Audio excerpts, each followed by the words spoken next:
We're going to start. Good afternoon, good morning. Yeah, Yeah, good morning, Bu. good afternoon. Good morning, Hey, God. Good distinguished afternoon. yeah. Good afternoon here. Yes. All right. Hello, how's it going? Hi. Nice to meet you Hi. all. I would like to welcome all the distinguished panelists. I have many friends here, and those friends online, mostly the students at the 13th International Sharing Forum with the themes Indigenous Peoples' Rights, Past, Present, and Future. Today, Saturday, 29 March 2025, from 4 until 6 p.m. I'm Nukila Evanty, Executive Director of Women Working Group or WWG. This seminar was held, and I would like to thanks to consistent collaboration with between WWG with Women's Study Center, International Batam University (UIB) and ASEAN Study Center (UIB). The topic today is very interesting, as we will discuss about Indigenous people rights. I read the figure from UN, United Nations data, stating that there are around over 476 million Indigenous peoples living in 90 countries around the world, accounting for 6.2% of the global population. They have distinct historical continuity with a strong link to their land since colonization. Then they maintain at least in part distinct social, economic, and political system. And they have their own traditional knowledge, local wisdoms, and then culture, local language, which are distinct from the majority of the people. Yeah. So to make it short, I invite the panelists who are expert in the field to deliver the presentation for each 10 minutes. I would like to remind 10 minutes. We need to be on time. So the first one I would like to call. Let me read this sequel. Yeah. First, I would like to call. Okay, the first one is panelist is Professor Mirza Satria Buana, SH, MH, and Ph.D. Head of Center for Human Rights in Lambung, Mangkurat University, Indonesia. So I would like to give the floor for Professor Mirza to convey your presentation. Thank you. Thank you so much, Madam Chair.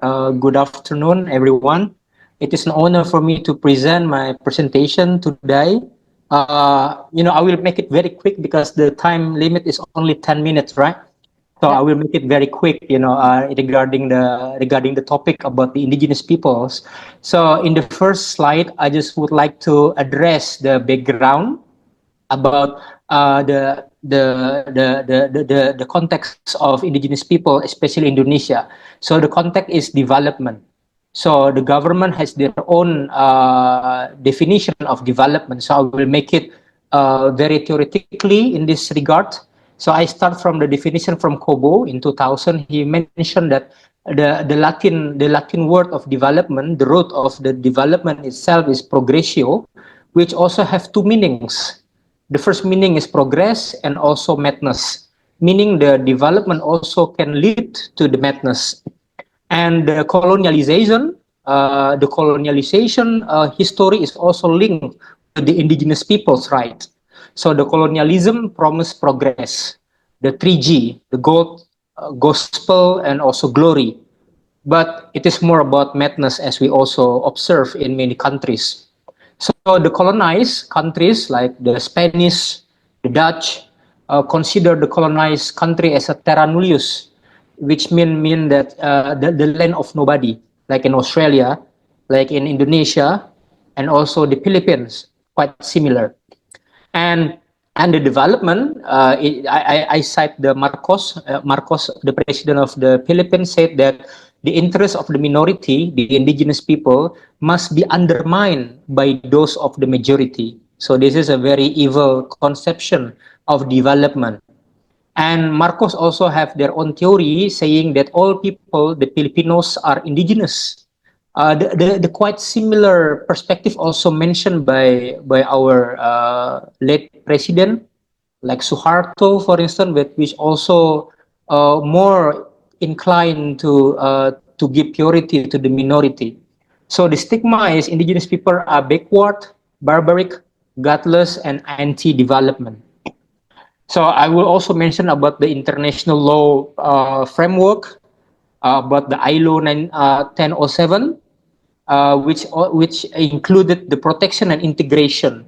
So the paradigm was the integration of indigenous people to the majority population. And also there is some progress in ILO 189. So there is an acknowledgement of the right to self-determination of indigenous people, which means that indigenous people can participate in formulating, implementing, and evaluation development that may affect them. I also briefly mentioned about the legal framework of the right to development and participation, especially in Indonesia context, because Indonesia is already a signatory parties of ICCPR and ICSCR, the political rights and also the economic and social cultural rights. But the recognition, I'm sorry, the ratification is not a panacea. We still undergo many difficulties in the practice of the recognition of indigenous peoples. And this is the minority rights. I also mentioned the legal framework of minority rights because indigenous peoples is also minority.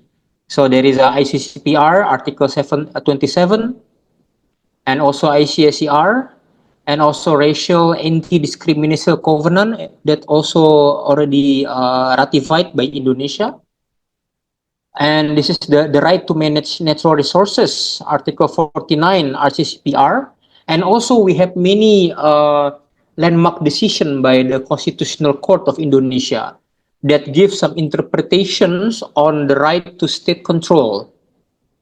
This is in the Constitutional Court number 3, 2010, number 35, 2022, and number 10, 2012. So in regard to the legal framework, the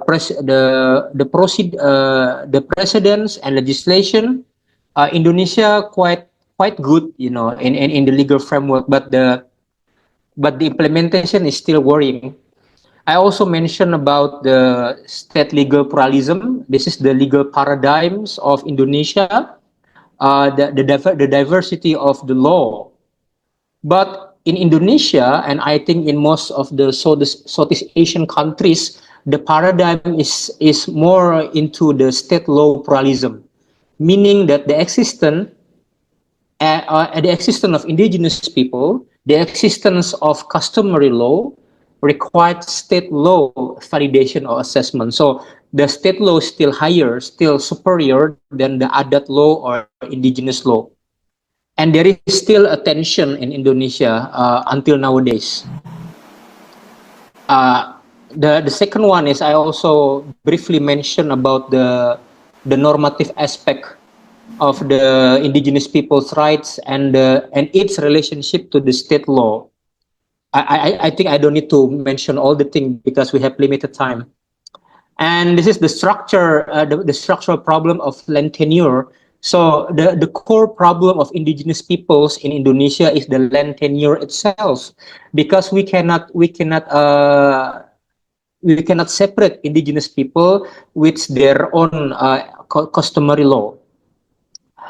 This is some regulation that hinders the land tenure of indigenous peoples in Indonesia. Like for instance, what reported by Sinar Mata, through the economic development, land is used for mining and plantation, legalized through licensing or concession, But after the concession license expired, the land returned to the state, not to the community. So this is one of the problem of our agrarian conflict in Indonesia until nowadays. This is some of the practice of state law pluralism in Indonesia that's create many discrimination for indigenous people for the sake of development. The recognition is partial and separate. So this is very, legally based regulation, legally based recognition in Indonesia that may hinder the human rights of indigenous peoples. I will just mention it briefly so we can have more time to discuss. And this is quite specific. This is based on my study in IKN, the new Indonesian capital city in East Kalimantan. You guys can googling it and download it in Law and Development Review. So based on my research in IKN or Nusantara Capital City, there are many bad practice of development that disregard the existence of indigenous people. For instance, in Sepaku, since 1999, the company was granted concession (APH), then converted into the right to exploit without public participation. And since 2006, resident and company have disputed thousands of hectares of land. The people believe their land was taken by force. This conflict happened until nowadays. I think it's quite similar what happened in Rempang in Batam as well nowadays. And the recognition is only sugar coated. Why is only sugar coated? Because the government only recognized the cultural village, the tourism village, but the government did not recognize the land tenure practice of indigenous peoples. And also in regard to the IKN, I and my team found that there is no concern, there is no meaningful participation and ambiguous protection of indigenous peoples in IKN, in Nusantara Capital City. This is the last slide. I also mentioned about many challenges, the paradigm, or something like that. But I also want to stress that there is a small victory, especially in my hometown in South Kalimantan. In South Kalimantan, we finally have one. We finally have one indigenous people that was legally recognized by Indonesian government. So since 2022, after the Constitutional Court decision number 35 that recognized the indigenous forest in 2024, finally we got the final recognition. But the final recognition, as I mentioned, is very bureaucratic, is very time consuming, and also very political. So this is the challenge of the indigenous people in Indonesia. I look forward for further question and answer and discussion among us. Thank you so much. I give it to the Madam Chair. Thank you. Thank you, Professor Mirza, regarding your presentation. I would like to summarize what Professor Mirza has explained. There has been the problem, from the very beginning, from the history, on the recognition of indigenous peoples. The problems is always about their identity recognition, even though it has been regulated by ILO convention, for example. At the national level, it's very interesting when Professor Mirza mentioned about the new capital city of Indonesia, of IKN. It has always been problematic, in the context of development. It has always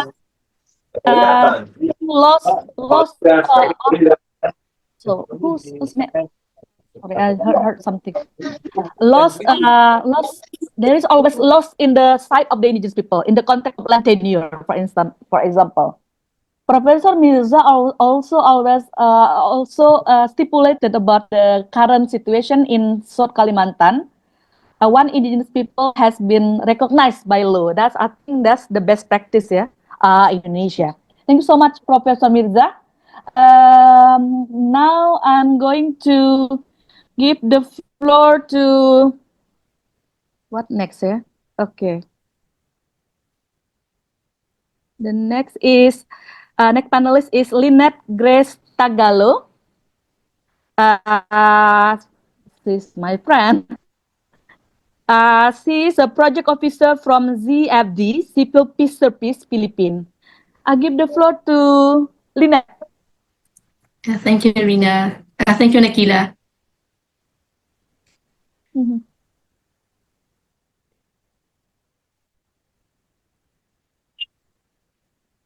Hope you can see my presentation. Yes. Go ahead. Thank you. Okay. Good afternoon, everyone. Thank you so much, Nukila and Rina, for Mau giving me taruh the di tempat space. kah? Biar Nisa nggak bolak-balik. Ya.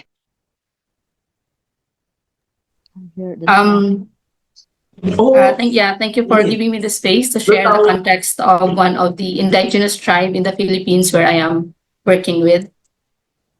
So I will start that the Philippines is a country of immense cultural diversity. It is a home of over 110 ethno-linguistic indigenous tribes. The indigenous peoples have lived in these lands long before colonial rule, holding deep spiritual and ancestral connections to their territories. However, their ownership and rights to these lands have been challenged for centuries. When Spain colonized the Philippines in the 16th century, they introduced the Regalian Doctrine, a legal principle stating that all lands belong to the Spanish crown. This doctrine was later inherited by American and Philippine government, reinforcing state control over ancestral domains. One of the earliest policies under Spanish rule was the encomienda system that grants vast tracts of land to Spanish officials and religious orders. This system ignored indigenous land rights. The subsequent land policies under American and Philippine administrations continue this trend until today, classifying indigenous land as public lands and disregarding indigenous people's customary laws and governance. These historical displacements paved the way for multiple land laws that continued to alienate indigenous people from their ancestral territories. To recognize these injustices, the Philippine government passed the Indigenous People Rights Act in 1997, marking the first legal recognition of indigenous people. This law affirms the four fundamental rights: the right to ancestral domain, right to self-governance and empowerment, social justice and human rights, and cultural integrity. While IPRA law was groundbreaking as it stands to protect, promote the right of indigenous people, it came, however, into existence amidst pre-existing land laws and other laws affecting indigenous people that favored private and state ownership, leading to continued conflict over land tenure, boundaries, resource control, and even leadership control. Despite the stand of the law, its implementation remains weak due to overlapping land policies and vested interest in indigenous territories, laws such as Public Land Act and Mining Act of 1995. It continued to create legal loopholes that corporations, extractive companies, and state agencies exploit to gain access to ancestral domains, undermining the supposed protection of IPRA law. I am zooming in to where I am right now. So I am in Mindanao, and in Mindanao, I am in Caraga region. Caraga region is known to beautiful beaches, pristine rivers, and we are also known internationally for surfing. It is also a home for 5 major tribes: the Manobo, Mamanwa, Higaonon, Banwaon, and Talaandi tribes. Each has distinct traditions. They share common struggles in protecting their ancestral domains. Among these tribes, I work closely with Agusan del Sur Manobo, whose lands are rich in natural resources, but are also sites of protracted conflicts over land, leadership, and self-determination. This is also Caraga region. It is a hub for large-scale extractive industries with over 50 mining permits granted to large corporations. It does not even include small-scale mining operations, sand and gravel extractions, or agricultural ventures such as oil palm and banana plantations. These industries, while promising economic growth, have significantly contributed to environmental degradation, land disposition, and internal conflict within indigenous communities. There are two conflicts that we have seen. The land and resource conflict is one. Agusan Manobo faced numerous land and resource conflict exacerbated by the presence of extractive industries such as mining, logging, and agricultural plantations. Large corporations, backed by government permits, operate within the ancestral domain, often without genuine consent of the affected indigenous communities. The free, prior, and informed consent processes mandated by IPRA law is frequently manipulated. Companies and local politicians negotiate with select leaders only, sidelining the collective decision-making processes of the community. Only tribal leaders that are aligned with the interests of mining companies and local politicians are included in the FPIC process, leaving out many who oppose this development. This has led to internal division among indigenous people, those who are aligned with corporations for economic benefits, and those who resist in defense of their ancestral domains. Another major issue is the royalty share that the companies are required to provide to the indigenous communities. The law mandates at least only 1% of the company's income to be allocated in the community, but mining corporations often provide this amount without transparency regarding their true actual earnings. This lack of accountability allows widespread corruption, with a few leaders controlling the 1% of royalty share, while the broader community continue to suffer from poverty, land loss, and environmental degradation. Instead of benefiting the entire indigenous community, the royalty shares have fueled corruption and deepened inequalities, further weakened indigenous resistance against exploitative industries. Another conflict that exists is the leadership crisis or the leadership conflict, particularly in the selection of indigenous political leaders and indigenous people's mandatory representative. While IPMR are meant to represent indigenous communities in local government or in the legislative body, the process has been intervened by political interests. Local politicians often influence the selection process, ensuring that these leaders are allies who serve external agendas rather than genuine indigenous interest. They will be the one to assume leadership position. Even though there are national guidelines outlining who can be the IPMR, local politicians find leeways within local guidelines. To officially assume the IPMR seat, the indigenous leader must receive a confirmation signed by local politicians. So if the leader is not an ally of these politicians, these politicians will not sign this document, and they withhold the confirmation, effectively blocking the rightful leader from taking the position. As a result, indigenous governance structures are weakened. They became more divided, more vulnerable to land disposition and exploitation. Those issues are just the scene one. There are so many factors underlying and actors as well. In response to these challenges, we are working closely with indigenous leaders in their existing conflict resolution mechanism, complementing with conflict transformation approaches. Traditional indigenous conflict resolution, known as Husay, primarily addresses direct violence, particularly land disputes and interpersonal conflicts. However, the broader issue of their land and leadership also involve structural violence and cultural violence. And to address this, we integrate Husay with deeper engagement to address direct cultural and structural violence. Our key aspect of our work is to strengthen our indigenous leaders by empowering them with knowledge about state laws, such as IPRA and other land laws, to enable them to assert their right and effectively engage with different actors, including government agencies and development companies. We also accompany them in their dialogues and forums to sensitize state agencies and local governments on their implementation of different IP laws, different laws and government services.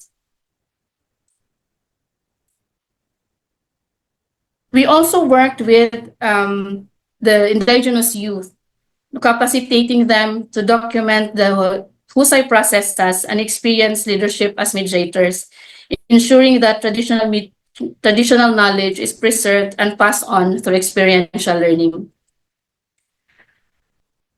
Our commitment to working alongside indigenous people has spanned for over 7 years, but it is only in recent years that I can say we have done something good, particularly in the recognition of indigenous leadership structures, and the emergence of women leaders within these spaces.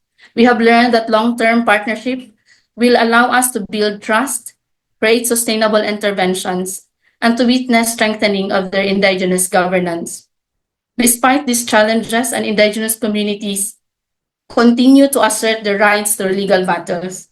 The struggle for indigenous land and leadership rights is far from over, but with sustained efforts, partnership, empowerment, our partner from Agusan and other indigenous people in the Philippines can reclaim their rightful place as stewards of their ancestral domains.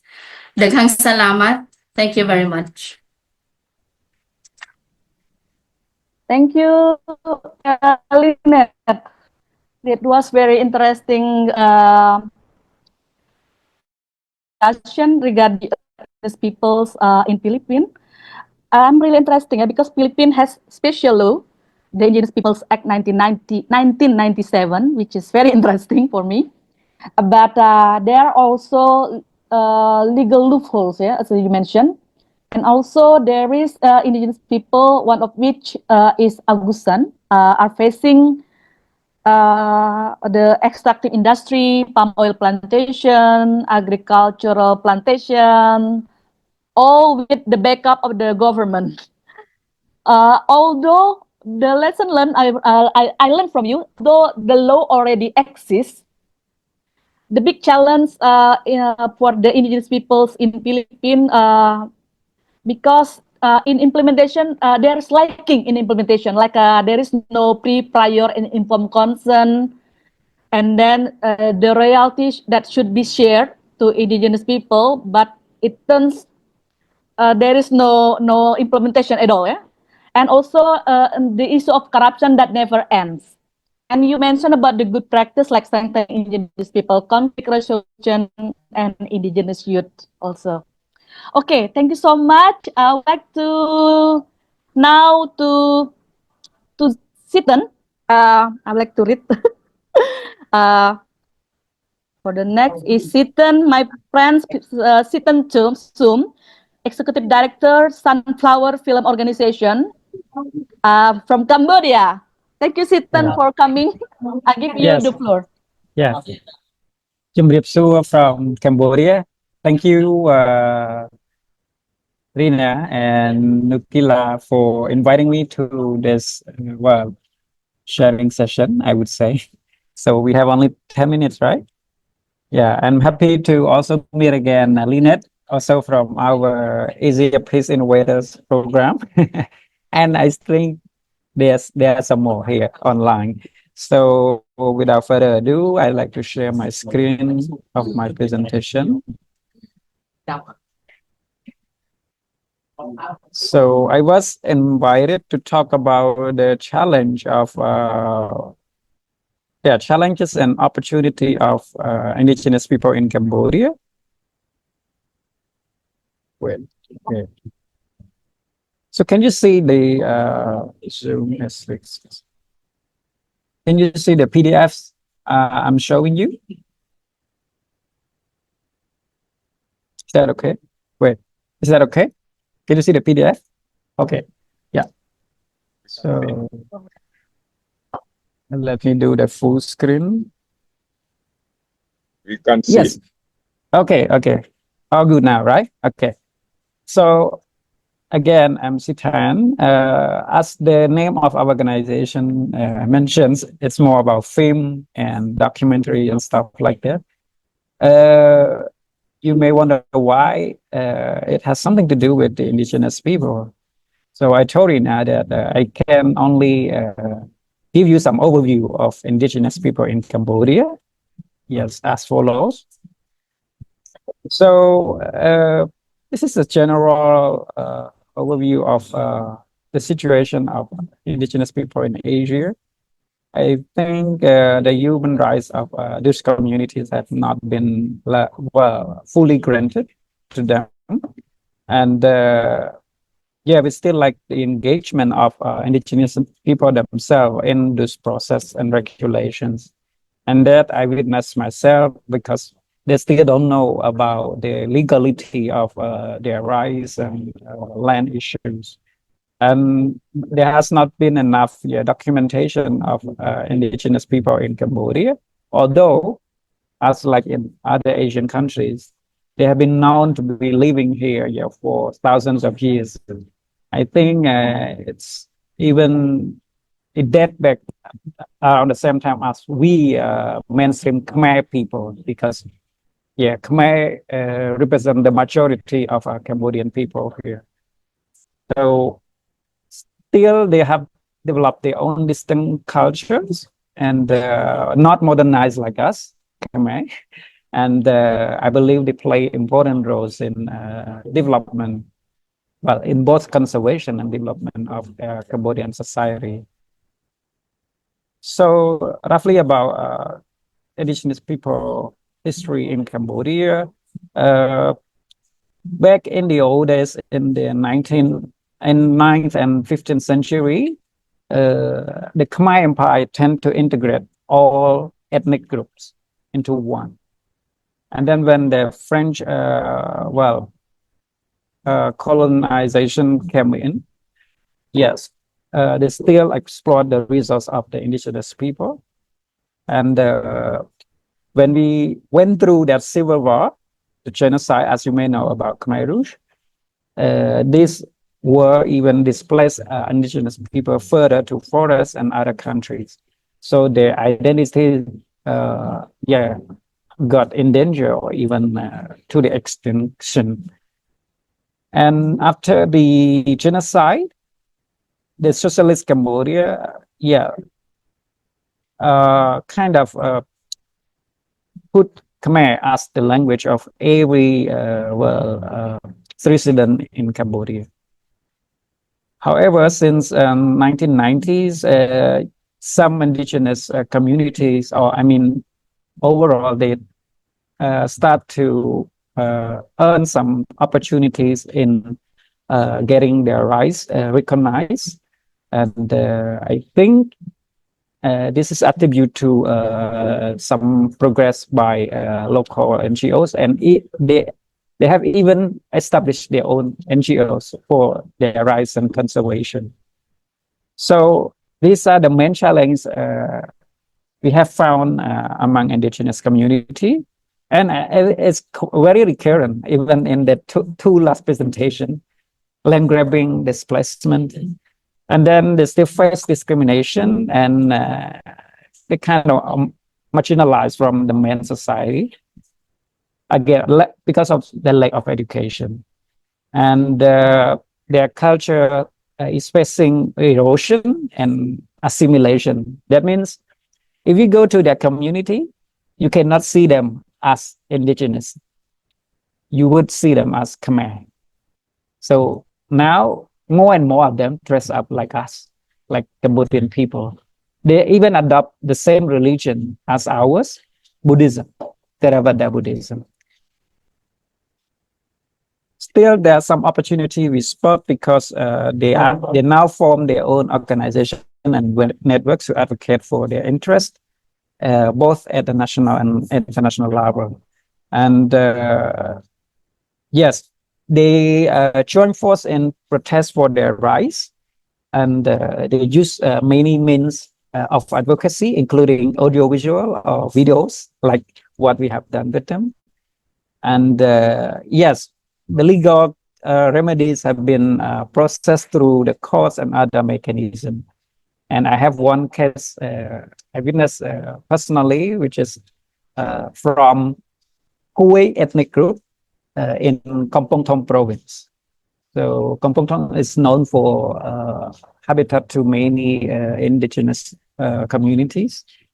And the other opportunity is for them to preserve their culture through language revitalization, cultural festivals, and ecotourism. So these represent, the strengths of what they have done despite the obstacle they face. So I see that the solution for them to strive or to thrive on in Cambodian society is to revitalize their own language. And some communities start to, acquire their language or dialects already, but still not enough. And we see more and more ethnic minority festivals happening around Cambodia, and the government recognize this importance. And this is very promising when it comes to ecotourism, because indigenous people are known for preserving nature. So they are the one who know best what to protect and how to protect it. Yes. And this is what we endorse for indigenous people as an organization, which is to equip them with documentary capacity so they can advocate for their rights and raise awareness of their identities further. That's why I like to show you a video clip, but just a short one, only 1 minute. Okay.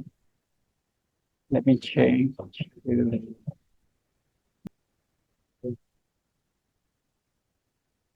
Okay, so I go back to my slide to finish this presentation.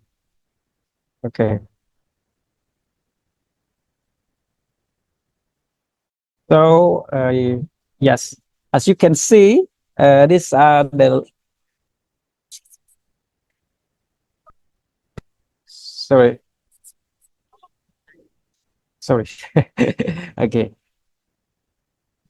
Okay.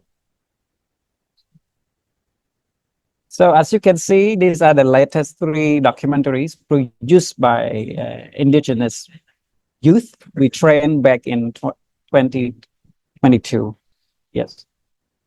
So this year, we bring back this project to life thanks to the support of this organization called Tapiko Tech. And we introduce a new skill to them, which is investigation. So it's still related to documentary skill, but we kind of enhance one of the skill of the documentary skill set. So this project is called Exposing the Invisible. That means they have many hidden issues to solve. So we're going to train them in this workshop to investigate their issues among their communities and maybe among the local authorities as well. Yes. So we cannot do this alone. As you can see, I also put in WWG logo here. So we need allies like you all, as in Cambodia and in other parts of the world, to strengthen the rights of indigenous people.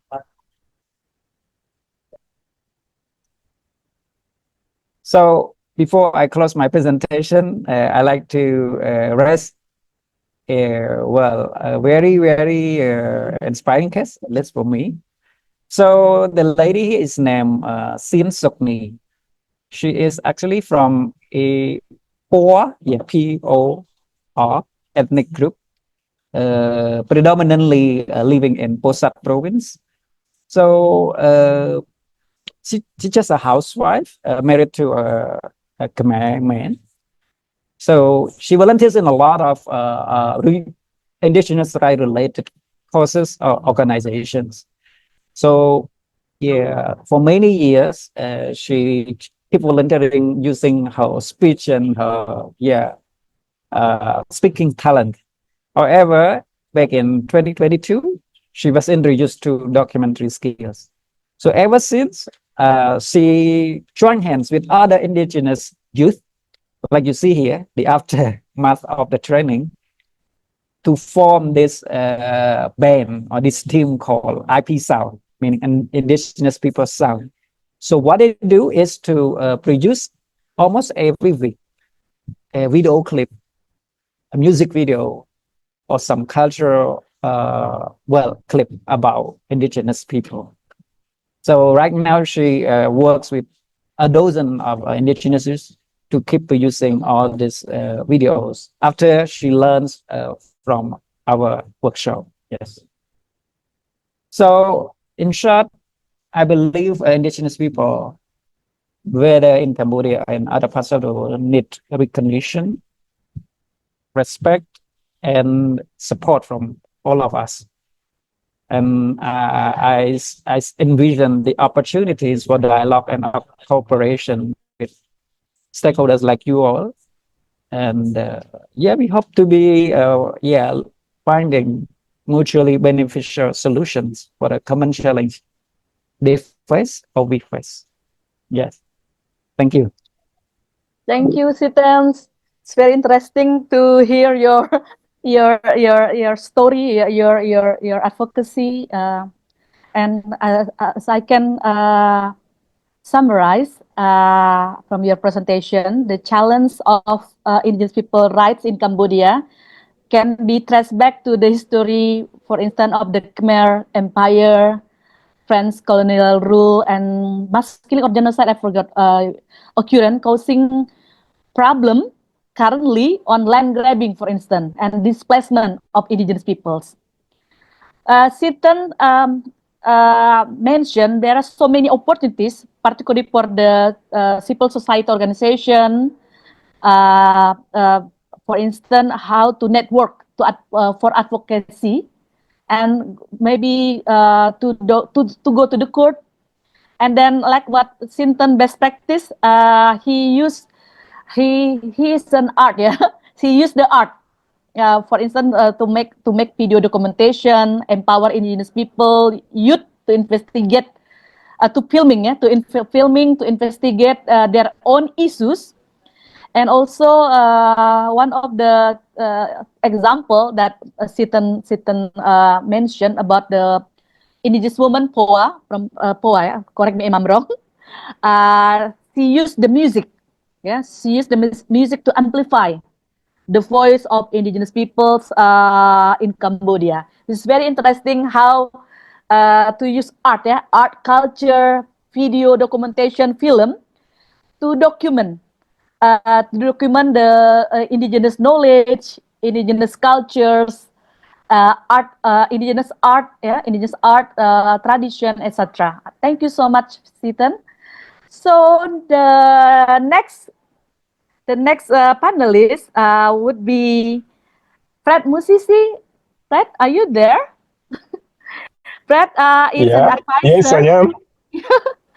Fred, advisor, Department of Education, Kingdom of Uganda. He's also senior lecturer at Muteesa Royal University at Uganda. So I give the floor to Fred for 10 minutes, Fred. Thank you. Good evening, or good afternoon, or good morning. Thank you for the invitation. I'm excited to be here. I'm presenting about the indigenous people in our country, Uganda. Like, I begin by trying to find out what do we understand by the term indigenous in our context. And we say in Africa, a bit difficult to defining an indigenous person with his rights. Why? Because the African Commission states all Africans are indigenous to Africa. However, we'll take on a definition, a working definition, where we say that the people who are indigenous are those who have specific attachment to their land and territory and have specific cultures of production and are distinct from other groups that dominate the political and economic social power. So the people I chose are the Batwa. Who are these? These have a history dating back 1,000 years ago. They are believed to be the oldest indigenous groups in East and Central Africa. They are believed to be the first inhabitants of the equatorial forest found in East and Central Africa, currently occupying Uganda, Rwanda, Burundi, and Democratic Republic of Congo. The Batwa, until the 16th century, were the only people living in this area, which today we call the Windy Impenetrable National Park, the Maginga Gorilla National Park, and the Chua Forest. In Uganda, the Batwa are known as the Batwa or Bayanda. In Rwanda and Burundi, they are known as the Twa. In the Democratic Republic of Congo, they are the Twa, the Mbuti, or the Bayanda.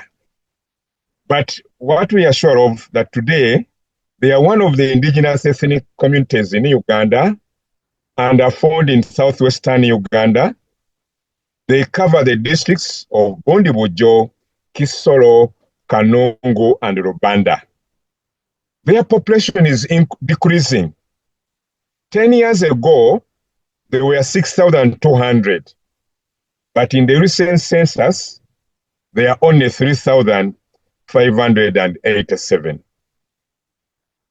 That's where they are located. If you are to come to Uganda, in East Africa, that's how you would find where they are. Now, how were they living in the past? They were forest dwellers who lived in harmony with the environment because they had a deep knowledge and understanding of the forest ecosystem. They were skilled hunters. They would hunt wild game.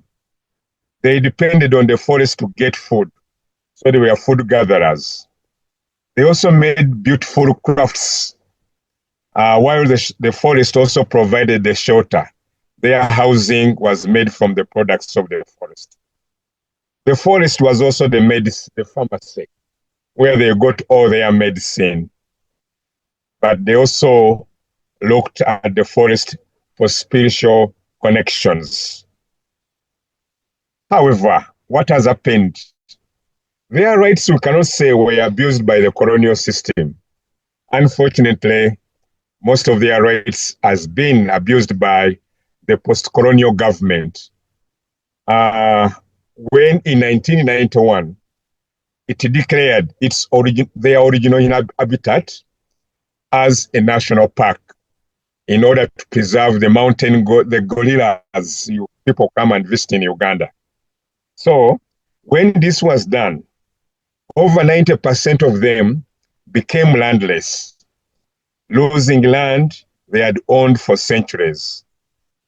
As a result, they were also forced to get out of the forest and turned into refugees. And this displacement was not just physical, but was also cultural and psychological, because these people, the forest had been more than a home. It was the place where they would pass on their culture, their knowledge to the young ones. It was where they lived, and it was where they depended on. So as a consequence of this, they were chased away and they received no compensation simply because they had no legal ownership of the forest. Neither were they given alternative housing. In fact, they were stripped of their access to the forest. Hence, they witnessed cultural erosion, loss of traditional knowledge, and also where they could practice their religion.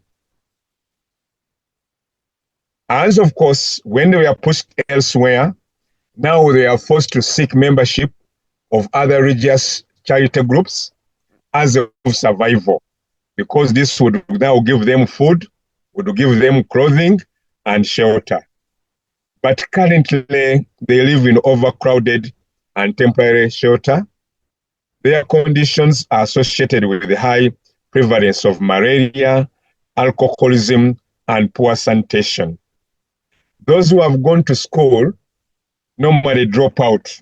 Their high dropout is so high because of the poor living conditions they find themselves in. As a result of this, in summary, we are saying they lost their primary source of food, they lost their shelter, they lost their spiritual silence, and were excluded from the conservation benefits when their home was declared a national park. So today, they are being discriminated based on their physical appearance. They are being referred as pygmies because they are very, very short people. They are also being referred to as forest dwellers in a derogatory manner. Their discrimination is also visible in the education sector. There are very few who have gone to school. There are very few people who are participating in both local and national government offices. In fact, they live in bonded labor arrangements with their local neighbors. The other tribes or ethnic communities look at them as people who come to provide cheap labor.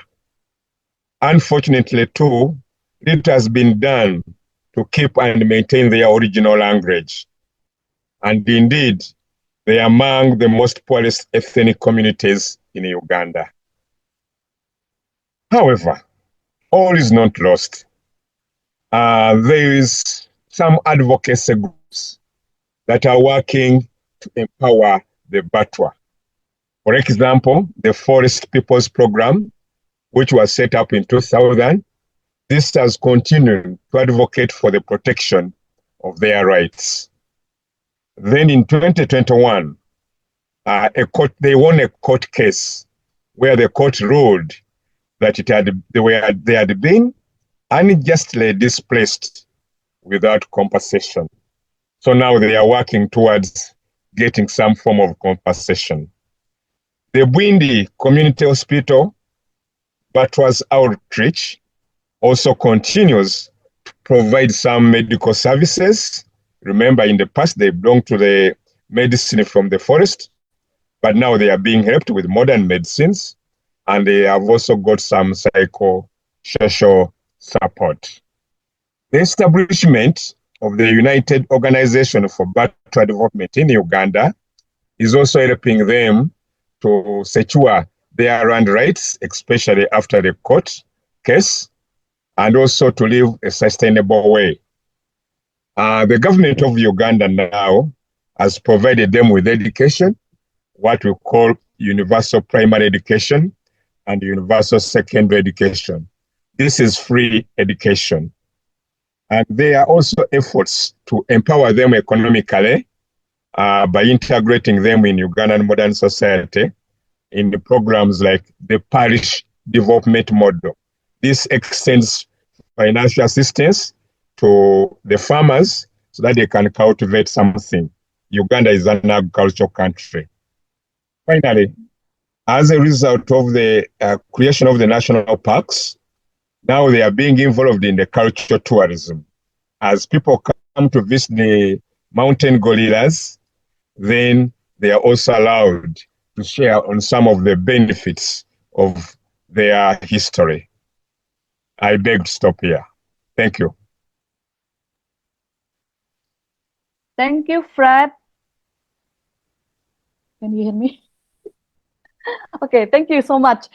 As we heard from Fred presentation, Fred gave an example of Batwa, Batwa, an indigenous group in Uganda and Central Africa.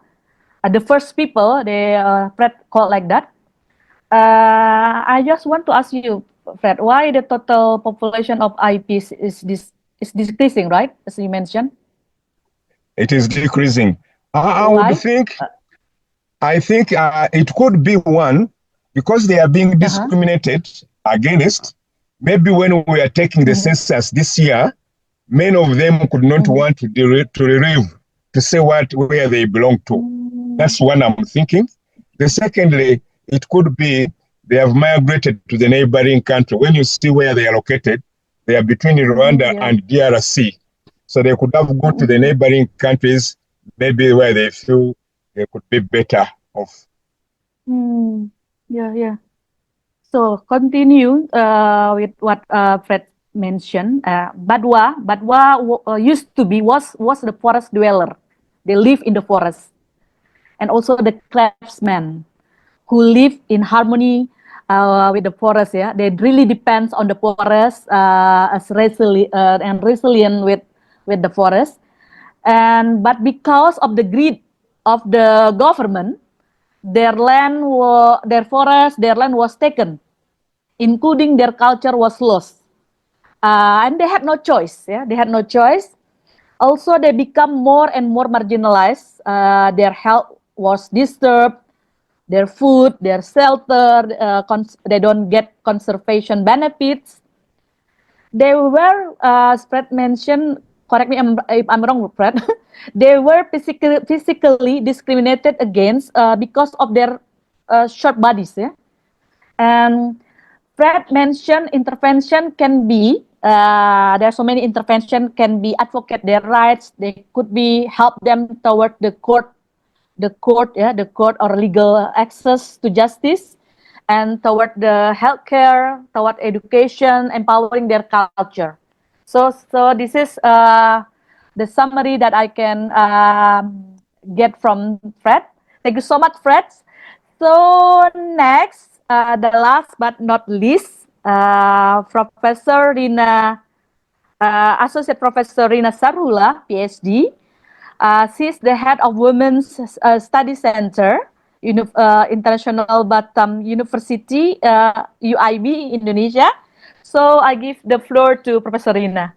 Okay, thank you so much, Mbak Nukila. Okay, I would like to share my PowerPoint.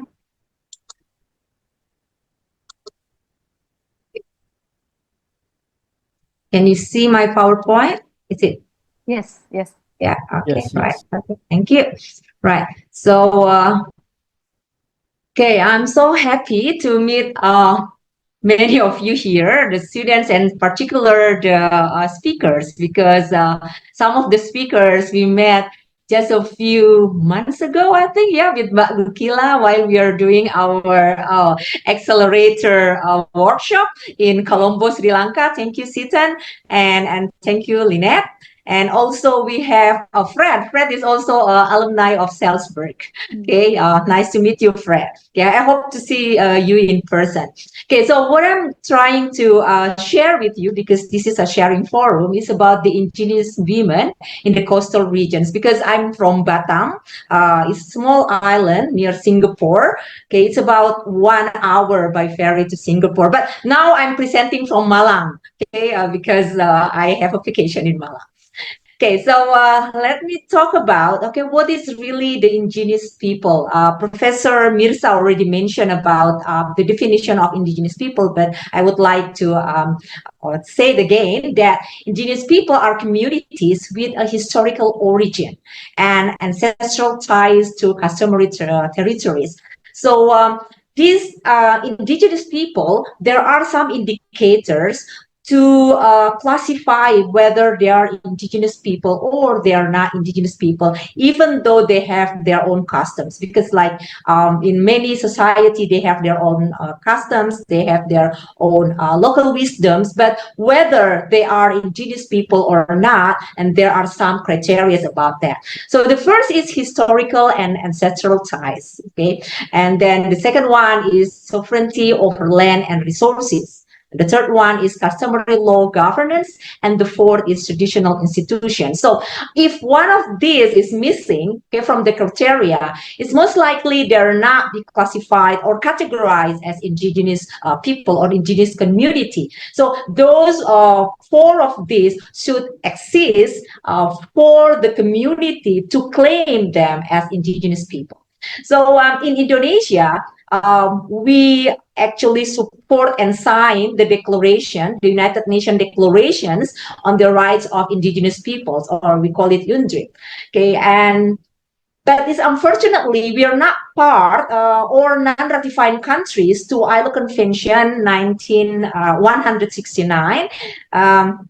Which specifically focus on the Indigenous and Tribal Peoples Convention. So there's a difference between UNDRIP and then the ILO Convention, because UNDRIP as a declaration, it's more political commitment or moral commitment. Okay, so there's no such a strict sanction. It's more a soft law compared with the ILO Convention. So the ILO Convention is a hard law, so it has the sanction for the ratifying state if they are not compliant with the convention. And unfortunately, Indonesia has not yet ratified the convention. So when we see about the number of indigenous people in Indonesia, this is the data that I tried to get it from the internet. It's about 4.57 million indigenous people in Indonesia. So it's quite a big number, okay? But of course, if we look at it from the majority of Indonesian people, they are the minority, because we are, exceeding more than 200 million people in Indonesia. But the existence of indigenous peoples is recognized under the constitutions. Okay. The Constitution of Indonesia, the 1945 Constitution in Indonesia, under Article 18B2 and Article 28 EA3, is actually giving the recognition to the indigenous people. As Professor Mirza already mentioned, that this is the constitutional rights and then they are protected. But then, okay, there's always the gap between the law in the books, okay, and then the law in action, because it's drafted beautifully, okay, it's recognized, protected under the law, but in the reality, there's always, the problem, there's always a conflict and the disputes, and also the indigenous people still suffer about their identity, about the recognitions under the state, and how to preserve their culture, and then in particular the land, because a lot of project in Indonesia is actually have taken the lands of indigenous people. So again, when we look at the law itself, we have the National Action Plan on Human Rights in 2021 up to 2025. It's outlined the strategic objectives to uphold the respect, protection, fulfillment, enforcement, promotion of human rights with 4 targets. Okay, there are 4 targets here. The first is women, children, persons with disabilities, and also indigenous people.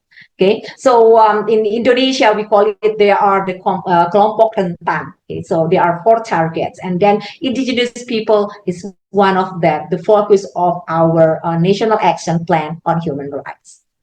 So again, as a data, I will try to give you a data about the Customary Territory Registration Agency. As of March 18, 2024, it's said that the total of 28.2 million hectares of indigenous territories have been registered. So it has been registered, it's about 1.452 customary maps. Okay, but then it's only 13.8% of that number has been officially recognized by local governments. Okay, it's very sad to know that the indigenous people occupied such a big land, but okay, only a very small number is recognized by the government.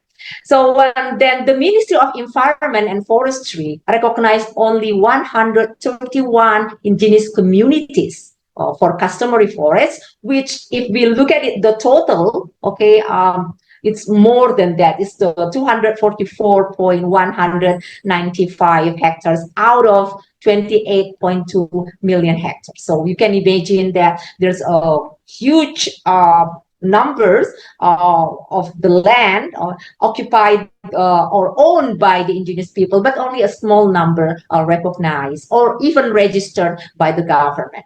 So the problems of indigenous peoples, as mentioned by most of I think it's all of the previous speakers, is about the land grabs and then also violence against the indigenous people. So in 2023, the Indigenous Peoples Alliance of Archipelago reported that 2,500,000 plus hectares of indigenous lands were seized by the states and corporations. So this is very sad when we look at how big the land of the indigenous people, but then grabbed by the state and corporations for the sake of developments or whatever the project of the states or the corporation have. And then again, there's a report here from the CSO saying that 247 people were victimized, including 204 injured, 1 person shot dead, and approximately 100 indigenous homes destroyed under the claims of being in conservation areas. So this is the problems happening in Indonesia. But I would like to show you what is really happening in Rempang Island, part of Batam city, where I'm from, and I would like to focus it on the women's issues. Okay, so women in this area, Rempang Island, because of there is a project from the government previously, and then the project itself wanted to build an eco-city, and then a lot of lands from Rempang Islands belong to the indigenous people are taken by the government in collaboration with the corporation because they would like to establish eco-city in Rempang Island. Okay, the investors is from foreign investors from China, and then also domestic investors. These are national investors. Okay, but the women face multiple barriers to resources, services, and opportunities. A lot of women from Rempang voice out or amplify their voices regarding how they suffer because of the land grabbing. And some of them are already relocated to the new places. And then the services they don't have after the relocations, or because the services has been stopped during the relocations. So they're suffering a lot from lack of health services and also education and participation in public spheres. In particular, they didn't give their consent, then simply just to say they didn't even say yes, but they are forced to say yes, and then some of them has been relocated to leave their own ancestral lands. And so there are some challenges that I would like to clarify here in relation to the indigenous women in Rempang because they have low education level. So many of them have limited access to education, and some of them cannot read and write, so there's no informed consent given to them. They're not given their consent when about their ancestral lands when it would be taken by the government for the sake of the eco-city project. And then also the trust issues, because of the past experiences have created mistrust with external parties, so they are not really trust the people who enter the location of in Rempang. Okay, but we are so happy that Mbak Nukila is one of the pioneers to interact with the people. Even Mbak Nukila herself is not from Rempang, is not from Batam city, she's from Jakarta, but she can communicate well with the people in Rempang Island. Okay, and then cultural sensitivity. This is a consider and respect about their social and cultural context. So there are challenges about the women, indigenous women in Rempang. So what is kind of solutions that may improve the life of the women, indigenous women, especially because most of them living in the coastal areas. We give them skill development in fisheries, like provide training in fish techniques.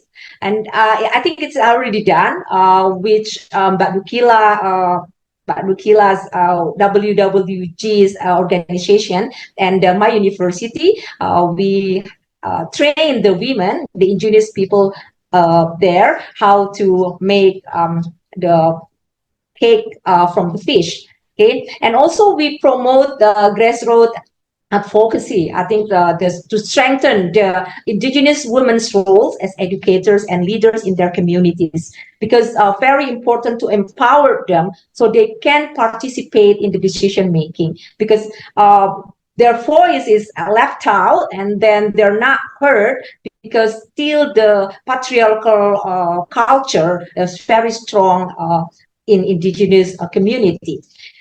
That's why we said here that address patriarchal constraints and conduct the community awareness to challenge the patriarchal norms, because if the patriarchal norms can be reduced, and then the women can have their independency, and then they can voice out what their thoughts, and then they can also amplify their voices relating to their status as indigenous women, or how to speak up among themselves in the indigenous community.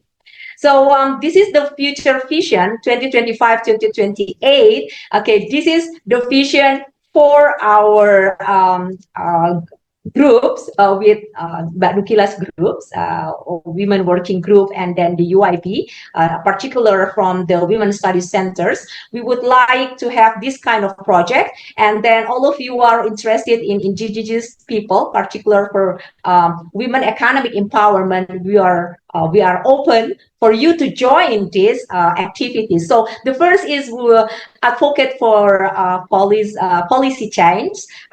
We work alone with the government policymaker to promote policies that align with the needs of indigenous women. So the output is here is a policy paper and press release. And then the second activity is the engage with businesses. We will collaborate with corporate groups to ensure their practices respect and incorporation indigenous women's voices and rights. And then output is a model protocols and informed consent. And then the third one is bridge conflicting interests. We will act as a mediators between policymakers and businesses to amplify the voices and desires of indigenous women. And then the output of this project will be SOP and mediation anime.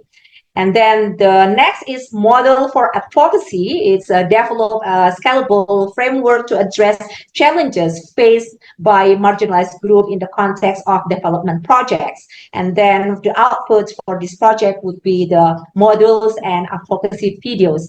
And then the next is focus on women's empowerment. By prioritizing empowering women as the key agents of change in their community. And we would like to produce the outputs as a storytelling videos and workshops. And for the global impact, we will conduct research and share the project success stories and insights on international platforms. And the output is international webinar, okay, article. We would like to publish in the article in the journal. And ebook, okay, and it has been funded by BRIN. So inshallah, starting next month, okay, we will start to work on this, but there are others activities, or let's say that's programs which not be funded. So some of you probably are funding agency and you are interested to fund some of our projects here, you are welcome, or even to participate as the participants to work together in this project. You are welcome with that. Okay, and that's the end of my presentation. So on behalf of Women Working Group and the Women Studies Center of Universitas Internasional Batam, we really thank that we want you to join us, okay, and let's empower our indigenous people, in particular women, so their voice can be heard, and then we can make changes. Thank you so much. Back to you, back Nukila. Thank you, Prof. Rina. It was very interesting to hear again your presentation. I'm Prof. Rina, promoting you. yeah, Prof. Rina gave an example on the case of indigenous women in Rempang Island and Riau Islands, Indonesia, who are experiencing double discrimination, multiple discrimination from the Eco City project and the threat of forced relocation. Why are Prof. Rina bringing indigenous women? Because she mentioned that indigenous women in Rempang Island, they are experiencing lower education, for instance. They didn't involve in decision making process, and also there are also a patriarchal culture in that society, so it makes the women are become weaker and weaker. Yeah. And then Professor Rina proposed the solution for and also collaboration with all of you. For instance, how to empower the development of on the fishery, because most of them are fisher folk.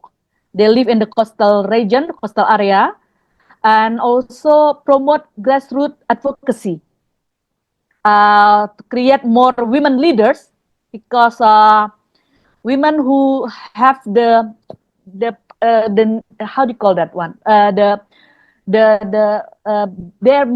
they feel more belonging to their land, yeah, and then they thinking about their children.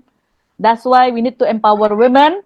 And many proposed solution, yeah, proposed collaboration from Professor Rina, that maybe we can work together in the future with WWG and UIB. Okay, so thank you all panelists, our outstanding panelists. I am glad become the moderator here. So the next session will be the Q&A. If you have any question, please raise your hands. I would like to give prioritize to those who are willing to ask question directly, if you have, and then if no, I will read the chat. For anyone? Okay. If no, okay. There are several questions in the chat box, Ms. Nukila. Yeah. Which one? Okay. Okay, I will read, yeah. Question from Dwi Damayanti to Lynnette, yeah. To Lynnette. One of the mechanisms for resolving indigenous people's conflict in land dispute is to handle the land dispute itself, but still pay attention to the direct relationship with interpersonal conflict. The basis for determining this, what is that? This is the Indigenous People Rights Act of Law Law 1997 on the recognition and protection of Indigenous people rights. Although there are 4 basic rights. Okay, what is the question? Okay. Then what is another more effective way to resolve indigenous land dispute without having to eliminate ancestral rights, while we know that its implementation is still weak due to a conflict in land policy? That's all from me. Thank you for the invitation. Lynnette. Yeah, thank you so much. Thank you so much for the question. I think I can see that there's 2 points that I can share. One is to strengthen the customary and the traditional conflict resolution mechanism, empower their indigenous justice system, because it's really existing, it's true and very effective. Plus, at the same time, also that's where they are accessible, very accessible to the traditional or indigenous people, because most of the indigenous people lived in a far-flung areas, and that's very accessible and very close to them. To empower that, strengthen that, because that's very effective for them, especially if it's indigenous people conflicts between indigenous people. And then there is also what we call alternative dispute resolution. That is all like a village. It's still a government, but it's between the village. There's an existing barangay justice system, as we call. That is also very effective, and I see that it has to be empowered. And the second is to that's the existing, no, like very local. And the second is to really harmonize different conflicting policies, especially land policies, and also to be recognized in the judicial level. As I have said, this is very the traditional conflict resolution is accessible to them, and however, the judicial does not know that this exists. So if we can inform, or like the judicial justice system will also know that there is this existing conflict resolution, and to recognize and respect that this existing traditional conflict resolution is effective. So yeah. Thank you, Lynnette. So, okay, Lynnette explained that the court or the court at the national level should recognize the traditional conflict resolution mechanism. Because this is the part of alternative dispute resolution that can mitigate and mediate conflict between the indigenous people, for instance, with the businesses. So this should be recognized about the indigenous conflict resolution or traditional conflict resolution. Thank you, Lynnette. So the next question is, what is the model for resolving customary land conflict for the benefit of national development in each country, Philippines, Cambodia, and Uganda? And if it is there any compensation regarding this? So Sithen, Fred, Lynnette again. What is the model of for resolving customary land conflict in your country? Maybe I will start since I. So actually, the government had a joint administrative order where the Department of Agrarian Reform, Department of Environmental and Natural Resources, and National Commission on Indigenous People comes together to clarify and reinstate the interfacing and respective laws, because that's where the land issues coming from. The land laws came before, different land laws came before the Indigenous, the IPRA law. So they're trying to restate and reinterface this law and how they can work on together. And I think that's one approach that is very effective, hopefully, but it is because of so protracted, there's a lot of interest in indigenous lands. It has to be, they have to talk together. But what's happening now is that these three government agencies are not talking to each other.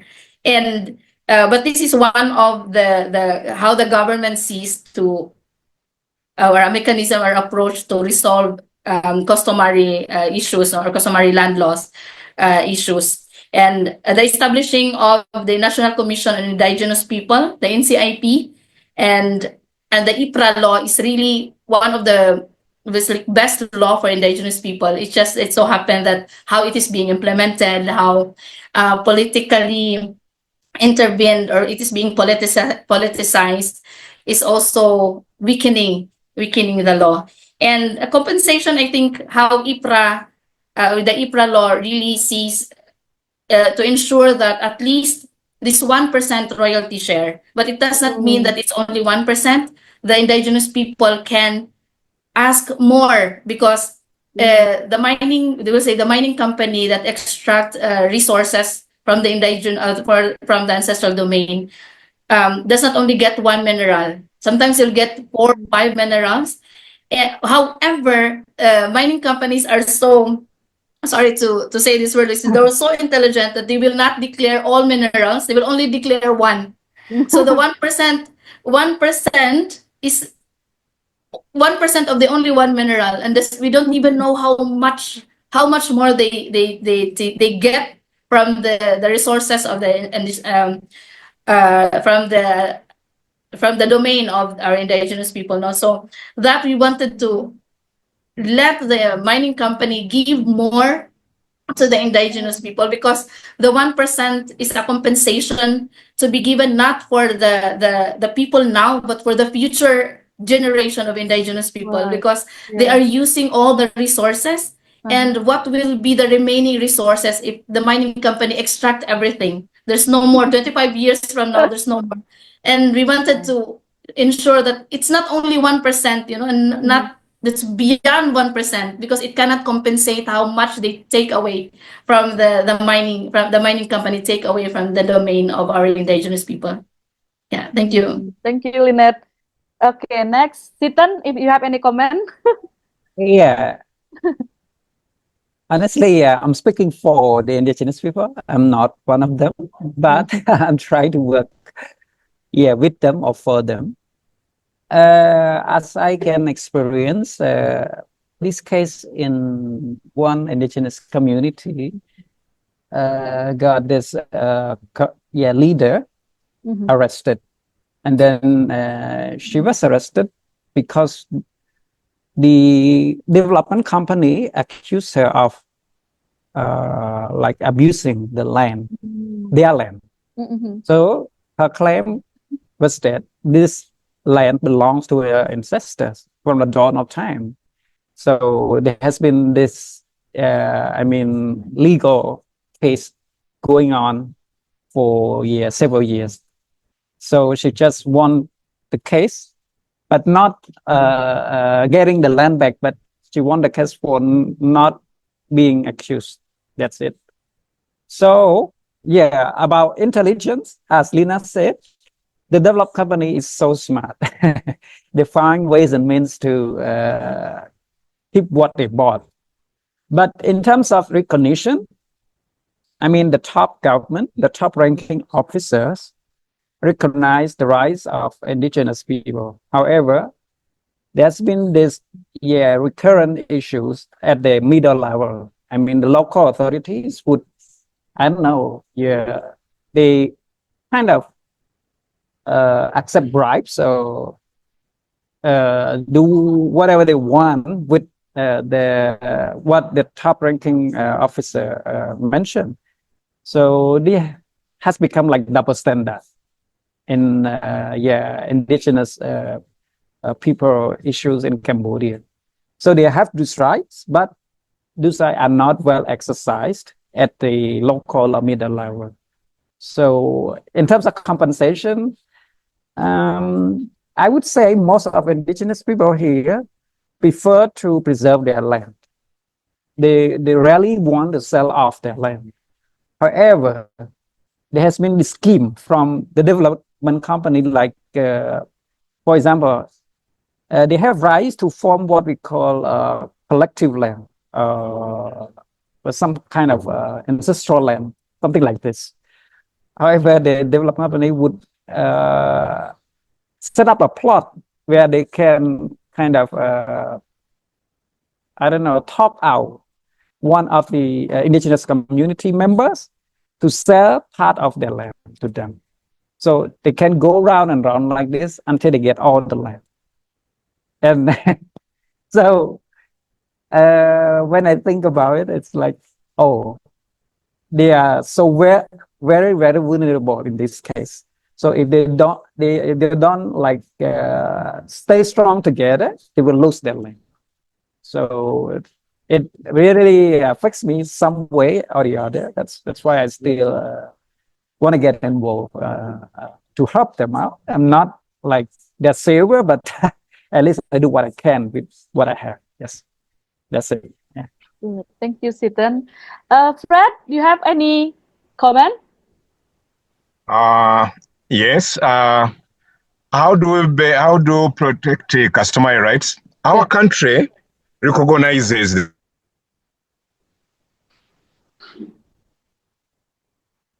peoples whose land is not tampered with. However, this is a case now of development and then protection.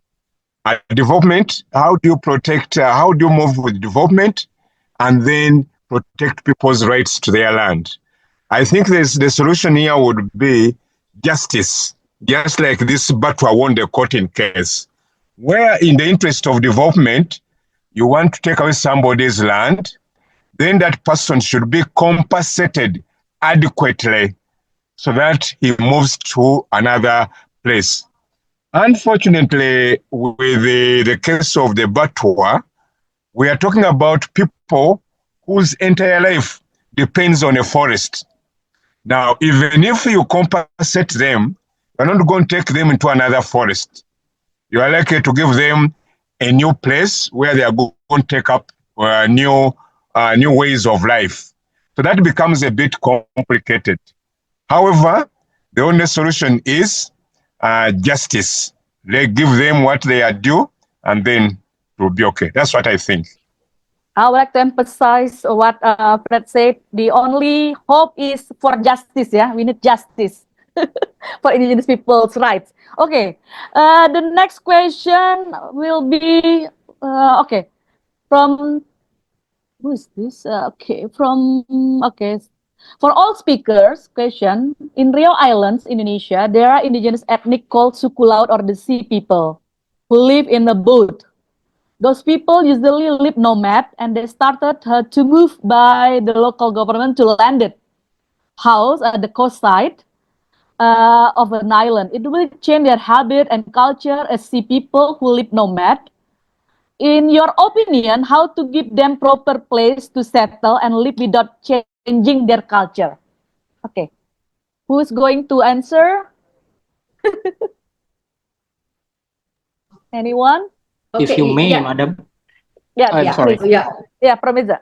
Okay, thank you so much. I want to make it quick because in Banjarmasin it's now time for break our fasting. So Okay. okay. Thank you so much. Regarding the question, I think it's very important for us to emphasize the right to development. So in the right to development, all people, especially indigenous people, has their own right to determine what the development is. So in Indonesia nowadays, especially in the new order in Suharto era, most of the development mode is based on the Java Island perspective, which is the land-based development. So if you are a developed community, you should have your own land, you should have your own, road or something like that. So the development is determined by the government itself, not by the people. So this paradigm needs to be changed. So the indigenous people needs to determine what the development means for them. For instance, like the coastal area, indigenous people in coastal area, the development means their connection to the sea, their connection to the reef, to the beaches, their connection to the natural resources. So the sea people should determine their own development. Means that they need to capitalize the sea itself. You know, like in the I don't know the name. I think the Philippines also have the same because it's very close to the Celebes and the Philippines. The indigenous peoples live in the sea. I forgot the name, Bajo, if I'm not mistaken. Yeah, Bajo. The Bajo people, they live in the sea with their own values, with their own local values, and that's okay, that's fine. But the government itself should, should facilitate them. So the government should facilitate their nature. So the government can build, for instance, a school. They can provide ferry back and forth from the islands to the bigger islands for the indigenous people. So the government do not change the culture, the government do not change the nature, but the government provide the affirmative solution for indigenous people. So I think that's the human right based development should be. I think that's all. Thank you, Prof. Mirza. I want to highlight Professor Mirza mentioned that the context of development should be should be give the opportunity for the indigenous people rights, yeah, not based on the top down, yeah, but also bottom up, yeah, bottom up Yes. context.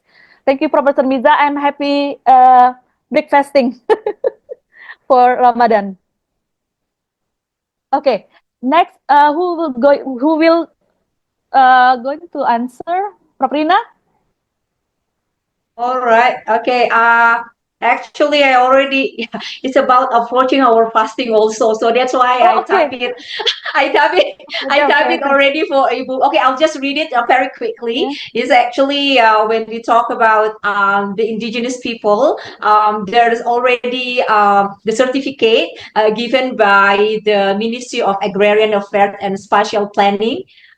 It's handed over about 525 land certificates to the Bajo community in Mola village, Wakotobi, on June 10th, 2022. So these Bajo people, they are also the sea nomad tribes, and then part of their living is part land, and then some of their houses is also touch the sea level. But they think, and then the government already issued a certificate for them, so they are recognized as the Bajo, which part of their land is in the sea and part is on the on the land. So that's why I think it can be used by other communities. This is a very good recognition and protection by the government, which reflected to the Bajo people in Wakotobi, and I think inshallah maybe other community can also ask the government to issue the certificate for them. Sorry, Mbak, I have to rush. It's already Okay, thank you. Happy, okay, iftar for us. happy, Okay, yeah, I will answer iftar, it yeah. through the chat box. I will answer it to the chat box. Thank you so much, Prof. Any Rina. questions? Yeah, Okay. iftar. Okay, next. Okay, I think that's all, yeah, for the question for today, because we some of us will have a iftar break fasting. And for the last agenda is we would like to hear from Professor Ninne Zahara, the head of ASEAN Study Center. Over to you. Remembering the time, it's quite short. Now, let me share one of my PowerPoint. Is it seen already? Okay. Maybe I'll just take for about 3 until 5 minutes, everyone. So thank you for the Miss Nukila as the moderator and all the spokesperson as a speaker of our webinar today. This webinar will not happen if there is no cooperation with Women Working Group. Thank you so much, Miss Nukila, and thank you so much for all the speakers that able and willing to give your sharing into this webinar. Actually, this topic about indigenous people is very close to our province issues, yeah, in Riau Islands, Indonesia, because we have several indigenous ethnic as well in Riau Islands. So I would like to introduce the ASEAN Studies Center in Universitas Internasional Batam. In this center, we are under the Universitas Internasional Batam itself. We are have some activities, including the ASEAN issues webinar, and also making opinion paper, and also we are enhancing the cooperation with our partners to get international collaboration in research and people's development in the region. So in these several years, and maybe 2-3 years backwards, we are actively doing the human rights issues webinar, and I hope for the next session you are all able to join us in every sharing and Q&A session in the human rights issues. Thank you. Back to you, Ms. Moderator. Thank you. Thank you so much, Prof. Ninne. Okay, everyone. So This is the end of our seminar. I would like to say thank you for all panelists. Really appreciate your time, your effort for today, and I hope in the future we can collaborate together again. And I would like to highlight some of your point of view regarding indigenous people's rights, past and present. Yeah. And I would like to mention that most of the panelists mentioned that indigenous people are minorities, yeah, categories of minority. They're more likely to be marginalized because of the development and also extractive industry, mining. Everyone mentioned about and then land grabbing, etc. So and then while there is some advance, yeah, some progress, indigenous people still continue to face exclusion and marginalization and lack of equal access to the basic services like health and education, for instance.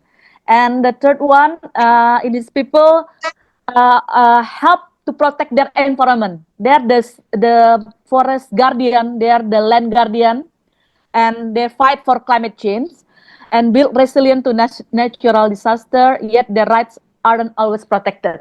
So the intervention that we can do as as the advocate, as academia, and also the working in a social justice fighter or environmental defender or something like that. So we have many intervention that have been bringing by all the panelists. For instance, towards the education, towards the networking, towards the video documentation, film, art culture, and amplifying the voice of the indigenous people to the justice. So there are so many examples from the regions that we can do together if you working with this issue. Okay, I'd like to end. Thank you so much, and have a good day and the next day, and then okay, see you again in the next seminar. Thank you all. Thank you so much. Thank for you, having me. everyone. Thank you. Thank you. Bye. Bye. Bye. Okay, bye bye.